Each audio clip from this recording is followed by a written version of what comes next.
6 de outubro de 2020, são 7 horas e 35 minutos. É a aula 1 sobre processo legislativo.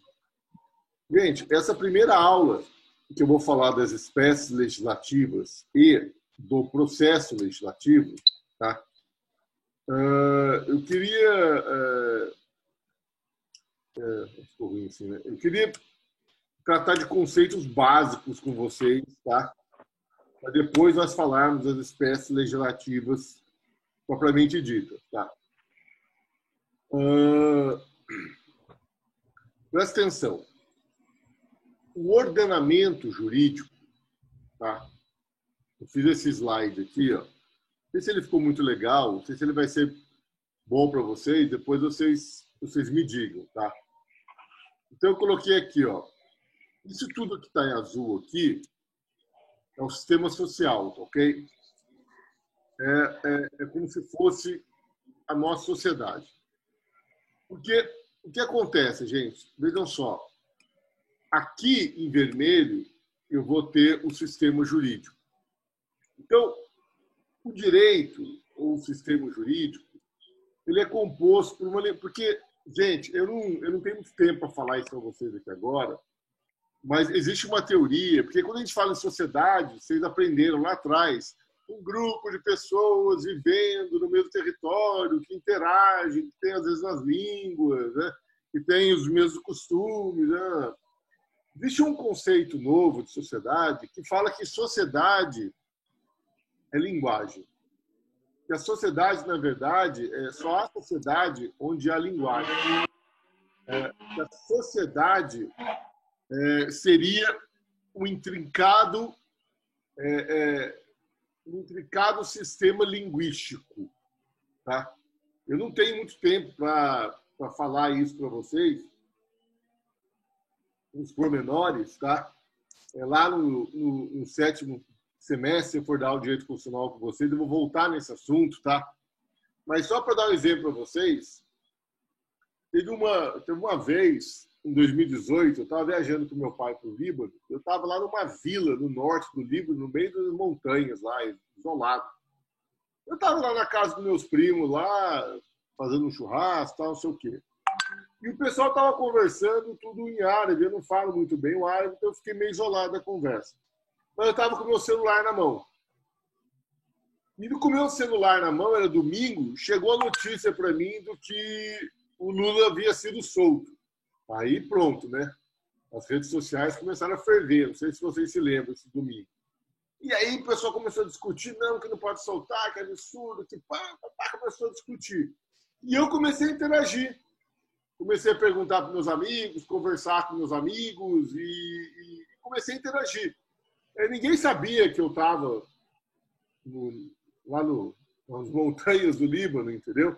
E as pessoas interagiam comigo. Não, moleque, você está certo, não, você está errado, não sei o quê. Papá. Daí eu parei e pensei e falei, veja só, né? Onde eu estou? Porque fisicamente eu estava lá nas montanhas do Líbano. Mas veja bem, socialmente falando, eu estava muito mais no Brasil do que lá, vocês concordam comigo? Por quê? Porque eu tinha uma dificuldade tremenda de produzir linguagem, de interagir linguisticamente com eles. Porque eu dependia das pessoas que falavam inglês. Então, num grupo de 10 pessoas, 2, 3 falavam inglês. Então, eu ficava naquela dependência. Agora, com o celular na mão, eu falava, mandava mensagem, recebia, interagia. Então, vocês veem, eu realmente, em certa medida, não tem razão, a sociedade é um sistema linguístico. Aliás, a linguagem, como nós vamos ver no sétimo semestre, ela cria as suas realidades, ok? E está aí, né, a realidade das redes sociais, né? Hoje existe o Pedro, pessoa, existe o Pedro da rede social, né? Por quê? Porque cada um tem o seu perfil, cada um tem suas fotos, quer dizer, dá para você olhar, entrar na rede social da pessoa e começar a deduzir, né, um monte de coisa de como é a vida daquela pessoa. Eu lembro que um amigo meu, uma vez, ele foi almoçar com a esposa de Campos do Jordão e postou uma fotinha, né, almoçando em Campos do Jordão no domingo, tal, com a esposa. E aí outro dia eu falei para ele, oh, e aí, cara, legal, né? Vamos almoçar lá. Ele falou assim, quem olha pelo Facebook, acho que foi uma maravilha, né? Então, veja como a linguagem cria as suas realidades, né? Quem olhava a fotinha do casal lá em Campos do Jordão almoçando, achou que foi maravilha o almoço, né? Só que, na verdade, eles brigaram, né? Só que isso não ficou lá no Facebook, tá ok? Mas, enfim, o que eu quero dizer para vocês é que quando eu falo aqui sistema social, eu estou falando de um sistema linguístico produzido por toda a sociedade. Então, são vocês falando, são jornais, é a televisão, é a internet hoje, tá ok? Esse é o sistema social brasileiro, digamos assim. Agora, quando eu falo sistema jurídico, é diferente. Porque no sistema jurídico, eu estou me reportando a uma linguagem específica do direito. Eu estou me reportando a determinadas pessoas que elaboram determinados atos normativos que vão ter validade. Só um segundinho só, pessoal. O professor fica vendo. Você cochila, poxa.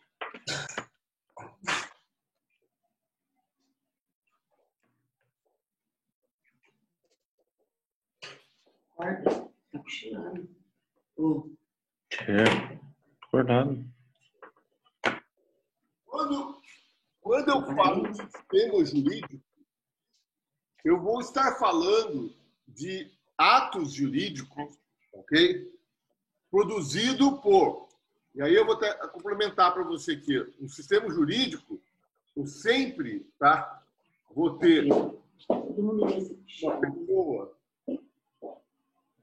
competente e um procedimento legal. Então, o sistema jurídico, ele sempre vai ser elaborado por pessoa competente mediante procedimento legal. Então, sempre quando eu olhar para o sistema jurídico, eu sempre vou encontrar normas jurídicas elaboradas pelas pessoas competentes mediante procedimento legal. Vamos dar um exemplo para vocês. Você passa no sinal vermelho e o guarda olha. O que ele tem que fazer?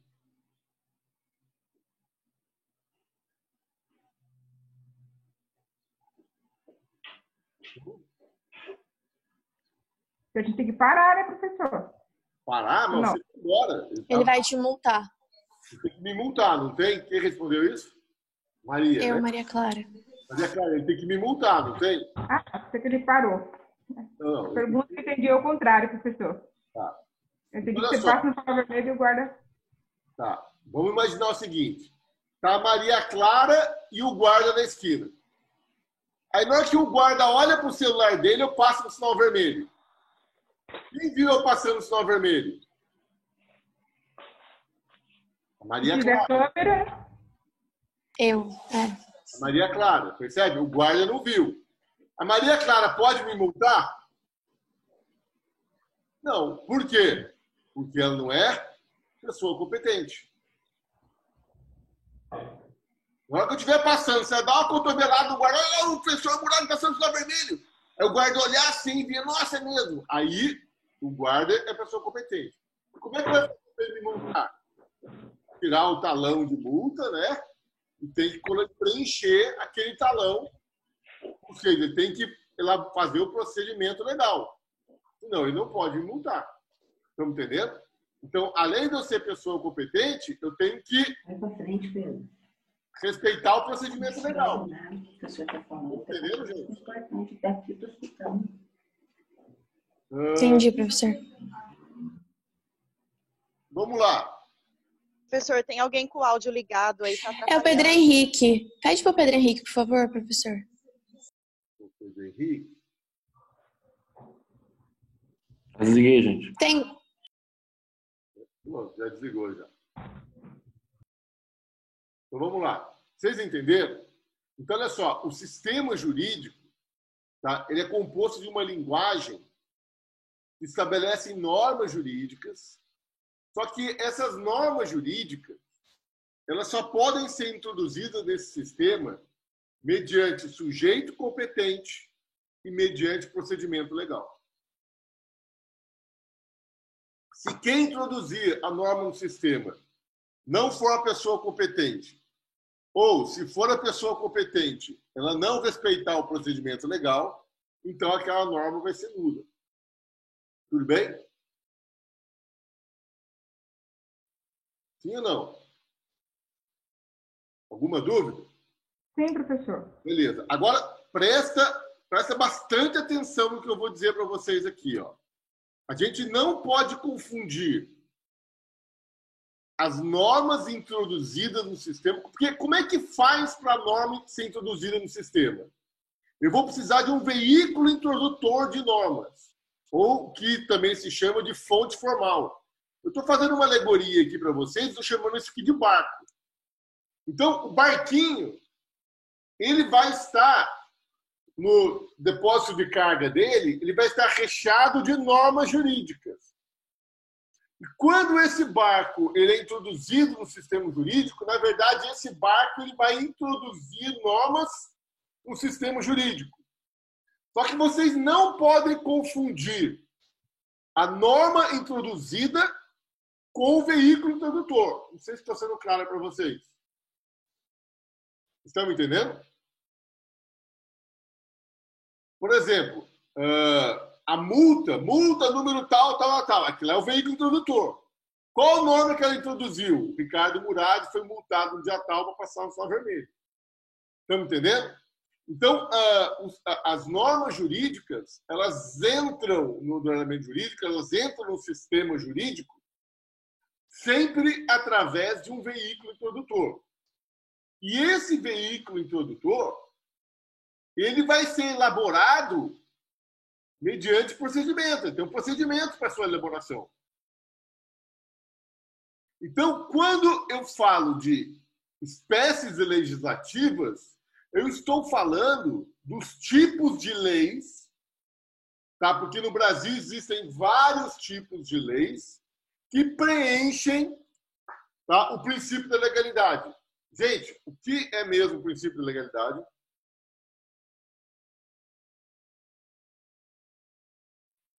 O que consiste o princípio da legalidade, senhora? Professor, é não fazer ou deixar de fazer o que...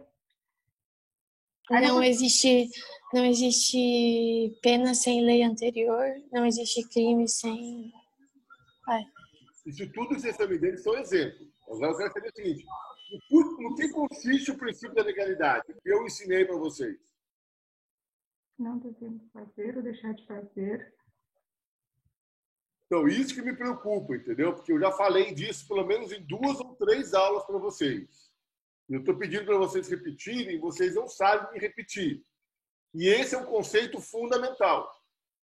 Gente, o princípio da legalidade, esculpido na Constituição Federal, é uma viga mestre do nosso ordenamento jurídico. Porque o princípio da legalidade, ele vai dizer que o poder público, o Estado, seja ele União, os Estados membros da Federação, o Distrito Federal, os municípios, ou seja, o Estado, em acepção lata, ele só pode impor regras à sociedade mediante a elaboração de leis. E por que ele só pode impor regras à sociedade mediante a elaboração de leis? E lei também no sentido lato, porque existem vários tipos de leis. Porque, vejam só, qualquer um dos tipos legais, para ser elaborado, precisa passar pelo crivo do Poder Legislativo. E o Poder Legislativo é um órgão colegiado composto de representantes do povo.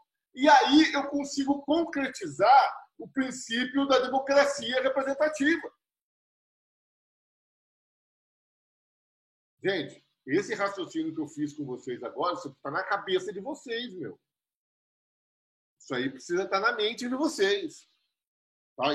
Vocês têm que ter isso na cabeça de vocês, pelo amor de Deus, hein? Então, vejam só. O Estado, tá, em acepção lata, porque agora eu estou referindo tanto a União quanto os Estados-membros, o Distrito Federal e os municípios. O poder público, assim dizendo, para impor regras à sociedade, ele tem que elaborar leis. Ou seja, O veículo introdutor de normas da sociedade são as leis. E nós vamos ver que existem várias espécies de leis. Ô, professor, mas por que o Estado, quando vai impor regras na sociedade, tem que elaborar leis? Porque as leis, para serem aprovadas, nós vamos ver isso, o seu processo legislativo, o próprio nome já diz, pressupõe que aquela lei deva ser aprovada pelo órgão colegiado, composto de representantes do povo, que é o Poder Legislativo. E assim sendo, nós vamos garantir a aplicabilidade do princípio da democracia representativa. Alguma dúvida, gente, sobre o que eu falei?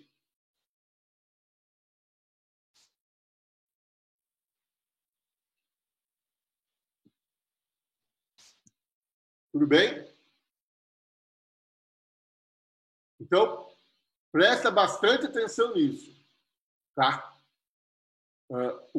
As espécies legislativas são os tipos de leis que existem no país. E o processo legislativo é a forma através do qual nós vamos elaborar essas leis. Mas por que é assim? Por causa do princípio da legalidade. Sempre que o Estado quiser impor regra à sociedade, ele vai fazer através de uma lei. Então, olha só, a lei, na verdade, ela é o veículo introdutor. E em toda lei vão ser introduzidas normas jurídicas no sistema jurídico. Tudo bem? Sim ou não? Agora, existem leis que são sistemas injetores também, né? Porque eles revogam as leis que existiam. Eu vou dar um exemplo para vocês aqui, ó. Presta atenção, ó. Eu tenho aqui, ó, na tela. Estou dando para vocês verem? Lei 9.605, de 98. Dispõe sobre as sanções penais e administrativas derivadas de condutas e atividades lesivas ao meio ambiente e dá outras providências. Então, vejam só. A Lei 9.605, de 98, é o veículo introdutor, tudo bem? Quais normas essa lei vai introduzir no sistema? Então, nós vamos ter sanções penais e administrativas derivado de condutas lesivas ao meio ambiente. Entenderam isso? Então, vocês não podem confundir o veículo introdutor, que é a Lei 9.605, com a norma por ele introduzida. E aí eu vou até o artigo 32 para dar um exemplo para vocês. Está aqui, ó, artigo 32. Praticar ato de abuso, maus tratos, ferir ou mutilar animais silvestres, domésticos ou domesticados, nativos ou exóticos. Detenção de 3 meses a 1 ano e multa. Então está aqui, ó. Essa norma que diz que praticar ato de abuso, maus tratos, ferir ou mutilar animais silvestres, domésticos ou domesticados, nativos ou exóticos, é um crime punido com detenção de 3 meses a 1 ano e multa. Então, vocês vejam, o artigo 32 da Lei 9.605 introduziu um tipo penal no nosso sistema jurídico. Estão entendendo? Então, olha só, a Lei 9.605 é o barco. E no compartimento de carga desse barco, que é a Lei 9.605, nós vamos encontrar o quê? Várias normas de caráter penal. Artigo 33. Provocar pela emissão de efluentes ou carregamento de materiais o perecimento de espécimes da fauna aquática existente em rios, lagos, açudes, detenção de 1 mês é multa. Então, vejam, eu tenho várias normas. Quando eu pego a Lei 9.605 e eu vou analisando a Lei 9.605, eu vou observar que no seu compartimento de carga eu tenho uma série de normas jurídicas de caráter penal e administrativo que foram introduzidas no sistema jurídico visando punir aqueles que acabam causando prejuízo ao meio ambiente. Entenderam isso, gente? Quem não entendeu isso que eu estou falando para vocês?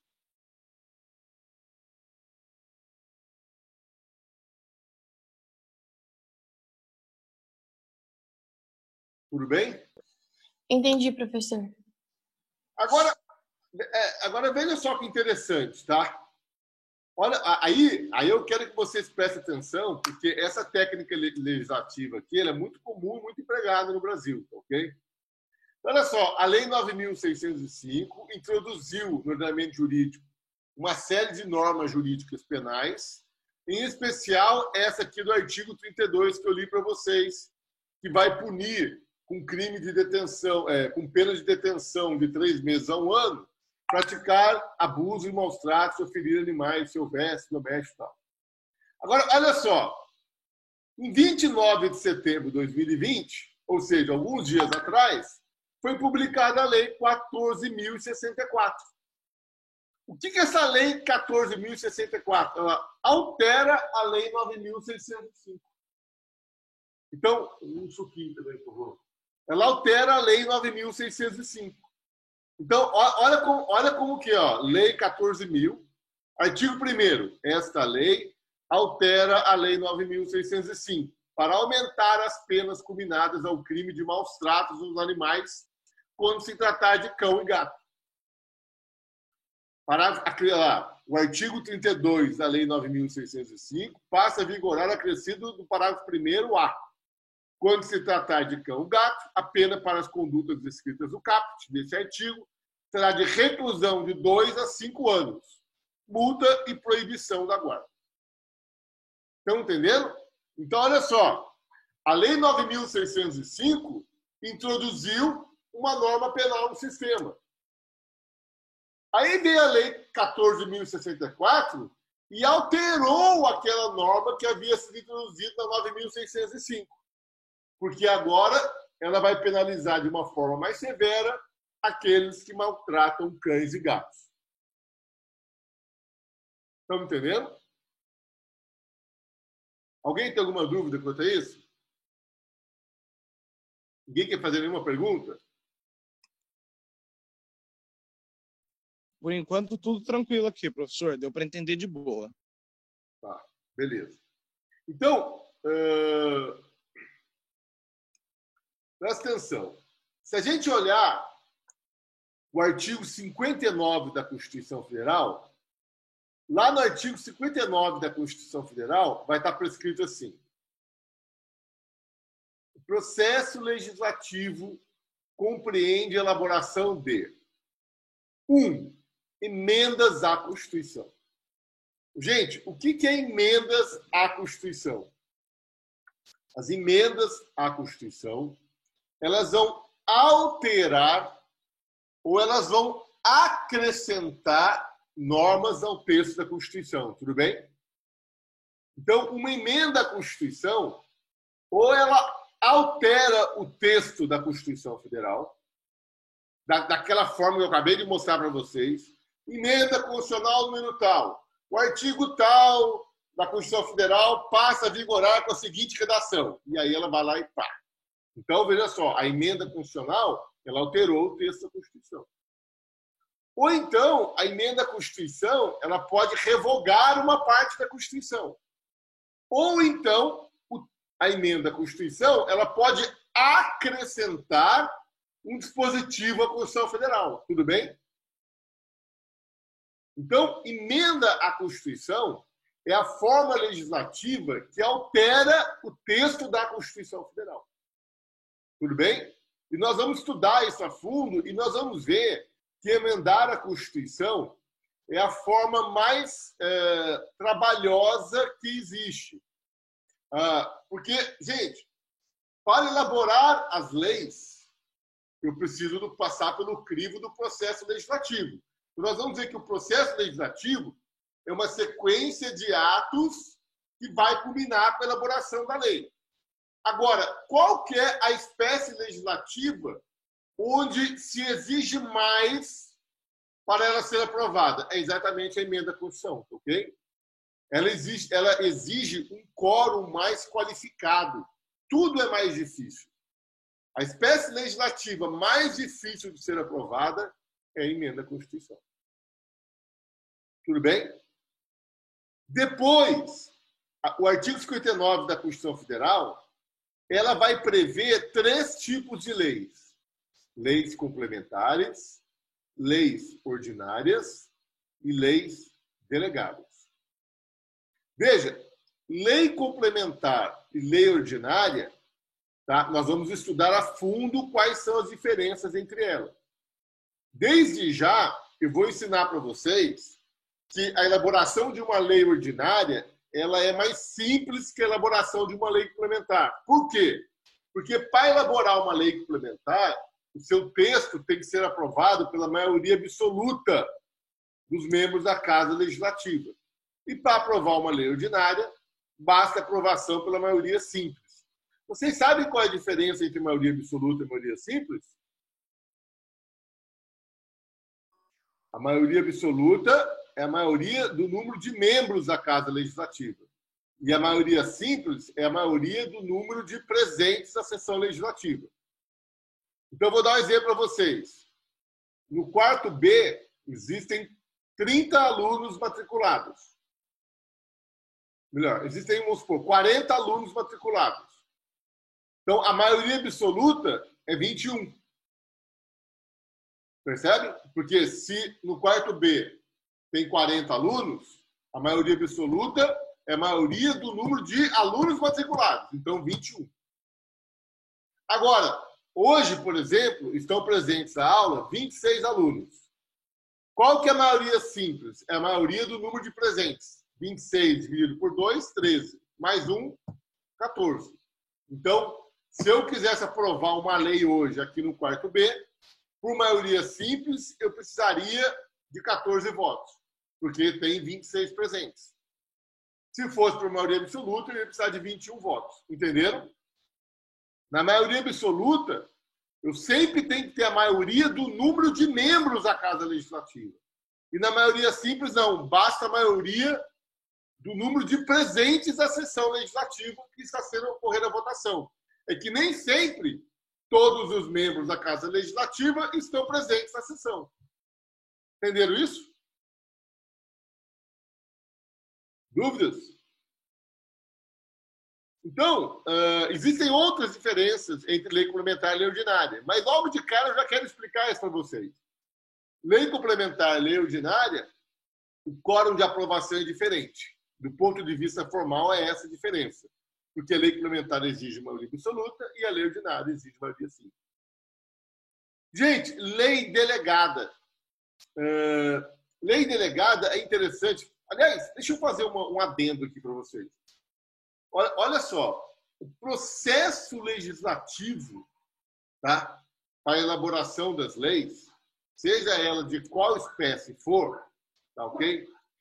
Esse processo legislativo pressupõe sempre a aprovação do projeto pelo Poder Legislativo, tá ok? Só um segundinho, pessoal. Só um segundinho.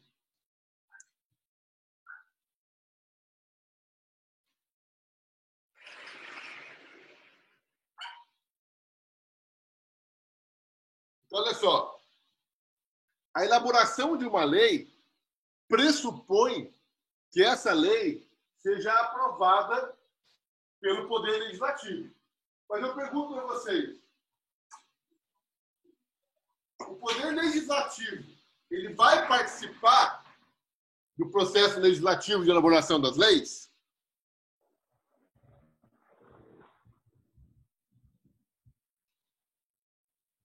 O que vocês acham? Os presidentes da República, os governadores de Estado, os prefeitos dos municípios, eles participam ou não participam do processo legislativo das leis? Geralmente, sim. Acho que não. Sim? Geralmente, sim. Não necessariamente, tá, Maria Clara? Não necessariamente. Mas, geralmente, eles participam. É uma função atípica, mas eles participam. E olha, seja propondo o projeto de lei, seja sancionando a lei, eles participam. Ok? Agora, veja só, na lei delegada, gente, o grande lance da lei delegada, qual que é? Aqui há uma inversão. Porque, geralmente, ocorre assim: o presidente da República elabora um projeto de lei e envia ao Congresso Nacional. Aqui é diferente. Na lei delegada, por isso que é delegada. É o Congresso Nacional que delega poderes ao presidente da República para elaborar a lei. Está me entendendo? Por isso que tem esse nome, lei delegada. Porque aqui inverte a posição. Não é o presidente da República que faz um projeto de lei que caminha ao Congresso. É o Congresso que delega ao presidente da República poderes para elaborar as leis. Tá? E eu vou voltar, né? Eu estou apenas passando para vocês das espécies legislativas, eu vou voltar em todas elas depois, tá? Gente, medida provisória. Medida provisória é um negócio interessante. Muitos dizem que medida provisória nem tinha que estar no artigo 59. Por quê? Vocês sabem o que é uma medida provisória?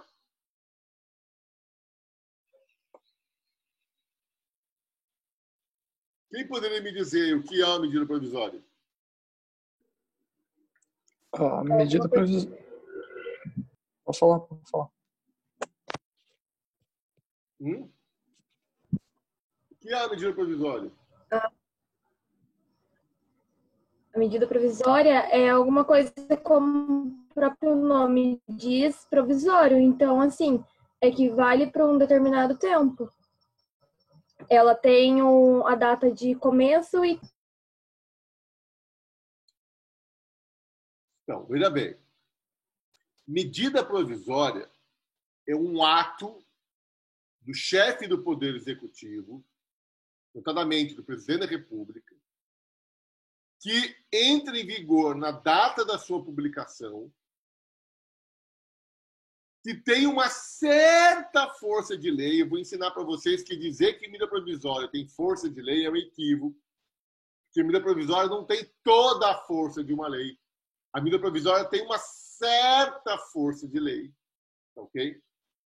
Mas, enfim, a medida provisória ela é editada pelo chefe do Poder Executivo, ela entra em vigor na data da sua publicação, ela tem uma certa força de lei e ela tem que ser aprovada pelo Poder Legislativo dentro do período de 60 dias, prorrogáveis por mais 60 dias. E essa prorrogação é automática. Tá? Se a medida provisória for aprovada pelo Congresso Nacional, ela vai ser convertida em lei ordinária. Mas, se a medida provisória for rejeitada pelo Congresso Nacional ou não for votada pelo Congresso Nacional em até 120 dias, ela vai perder a sua eficácia. Estão entendendo? Então, vejam só. Na medida provisória, eu tenho a inversão. Porque, gente, presta atenção. Emenda à Constituição, lei complementar ordinária delegada, elas só vão entrar em vigor após o término do processo legislativo. Concorda comigo ou não? Sim ou não, gente?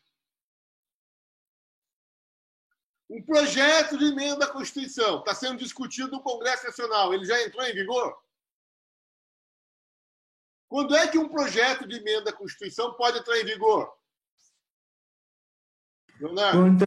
Quando ele é aprovado pelo Congresso. Veja bem, ele só pode entrar em vigor, muito obrigado, caso aquele projeto seja aprovado no Congresso Nacional e seja transformado em emenda. Enquanto ele não for transformado em emenda à Constituição, ele não pode entrar em vigor. Concorda comigo? Porque ele ainda não é emenda à Constituição.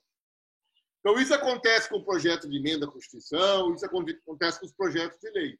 Isso acontece com todas as espécies legislativas. Agora, medida provisória é diferente.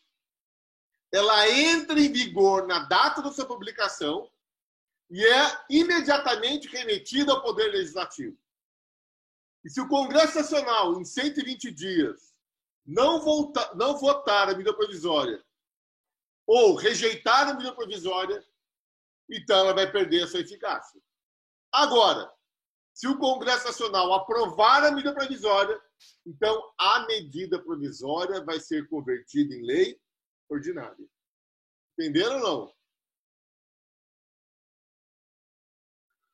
Pô, professor, mas por que existe essa inversão de valores? Por que na medida provisória ela entra em vigor quando ela é remetida ao Congresso Nacional? Porque medida provisória só pode ser editada em casos de relevância e urgência. Então, a Constituição ela fala assim, em casos de relevância e urgência, o presidente da República poderá editar medidas provisórias. Então, não é que o presidente da República pode governar através de medida provisória a qualquer momento. Não. O presidente da República ele só pode usar o expediente medida provisória em casos relevantes, ou seja, em casos importantes, e casos urgentes que não podem esperar. Aí ele pode ir lá e editar a medida provisória. Aí a medida provisória entra em vigor na data da sua publicação. É imediatamente remetida ao Congresso Nacional. Se o Congresso Nacional aprovar a medida provisória, ela será convertida em lei ordinária. E se o Congresso Nacional revogar a medida provisória, ela vai perder sua eficácia. Alguma dúvida, pessoal?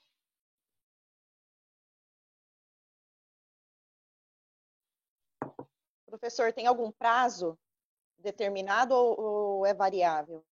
Então, tem 2 prazos, tá, Karina? É prazo de 120 dias para perder eficácia e um prazo de 45 dias para trancar a pauta do Congresso. Mas quando eu for falar de medida provisória lá no último tópico de processo legislativo, daí eu vou voltar nisso com mais detalhes. Eu estou apenas falando aqui para que vocês se familiarizem com as espécies, estão me entendendo? Professor, Bom. o senhor falou que o presidente só pode usar a medida provisória em duas situações. Só pode repetir? Em casos de relevância e urgência. Por favor. Como?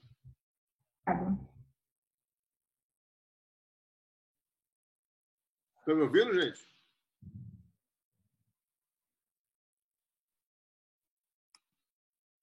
Obrigada. Estão me ouvindo? Pra mim tá cortando. Pra mim tá cortando um pouco. Para mim também.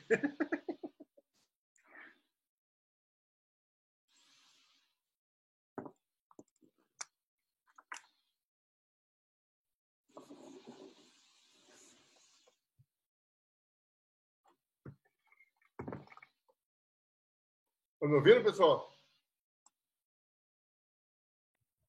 Eu estou ouvindo, professor. Agora voltou. Agora voltou. Mudei de posição aqui. Tudo bem para vocês?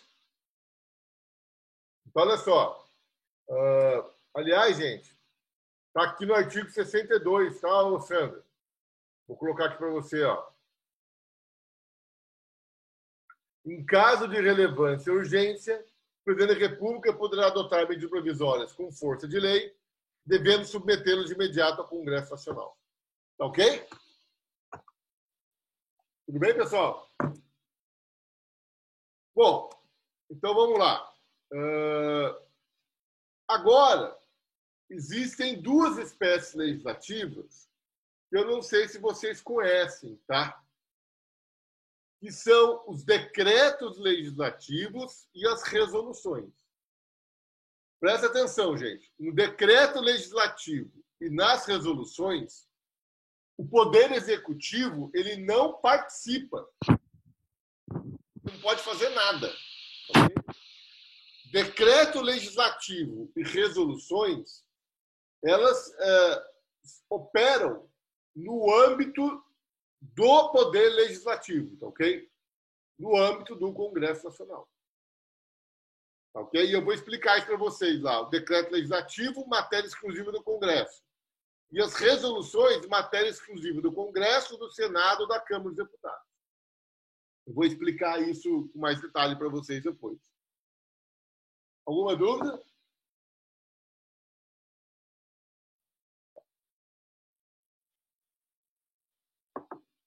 Gente,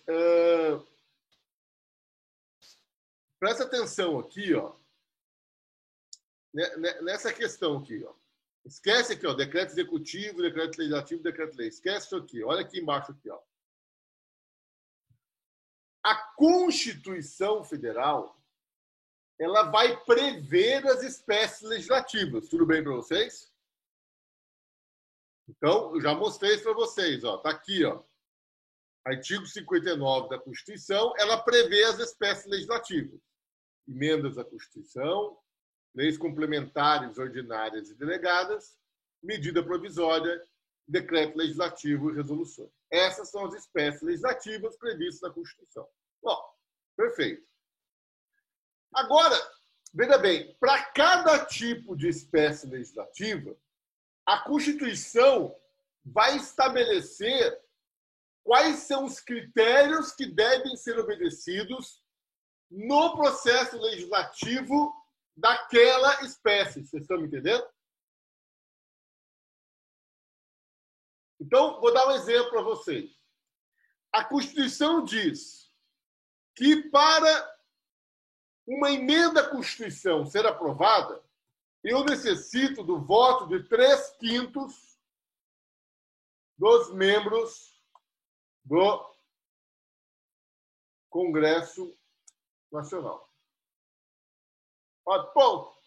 O quórum exigido para aprovação de uma emenda à Constituição de 3/5. Agora, o quórum exigido para aprovação de uma lei complementar é a maioria absoluta. E o quórum exigido para aprovação de uma lei ordinária é maioria simples. Estão me entendendo, gente? Então, vejam só.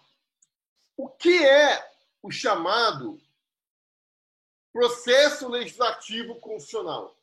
O processo legislativo constitucional são aquelas regras que estão na Constituição e que disciplinam o processo legislativo das espécies.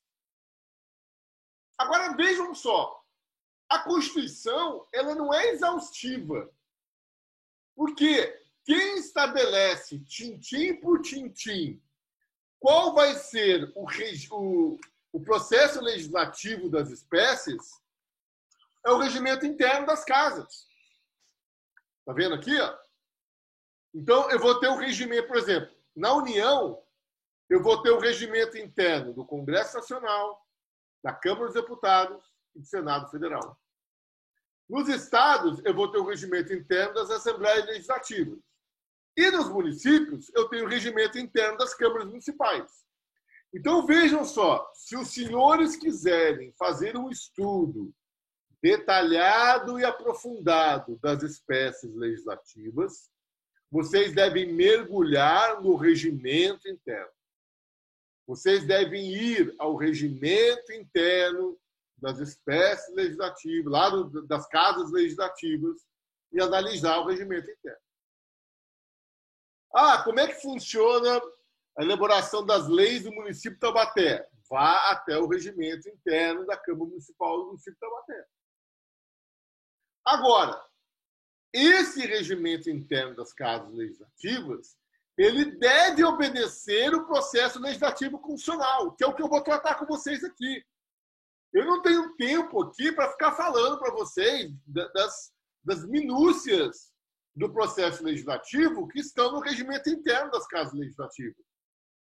Nós não temos tempo para isso. O que eu vou fazer com vocês aqui? Eu vou dizer para vocês quais são as principais regras norteadoras do processo legislativo das espécies legislativas e que se encontram na Constituição.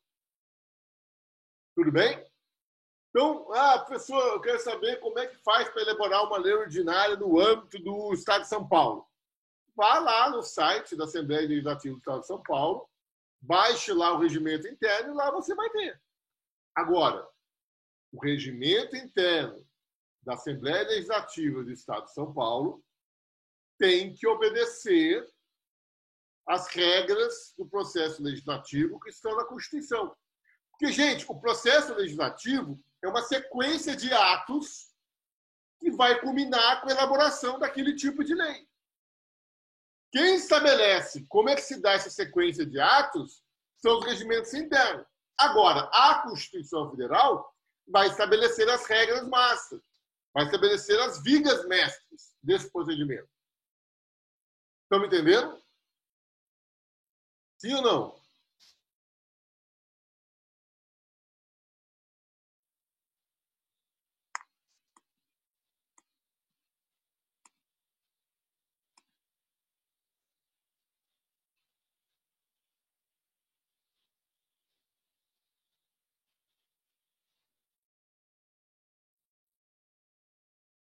Pessoal?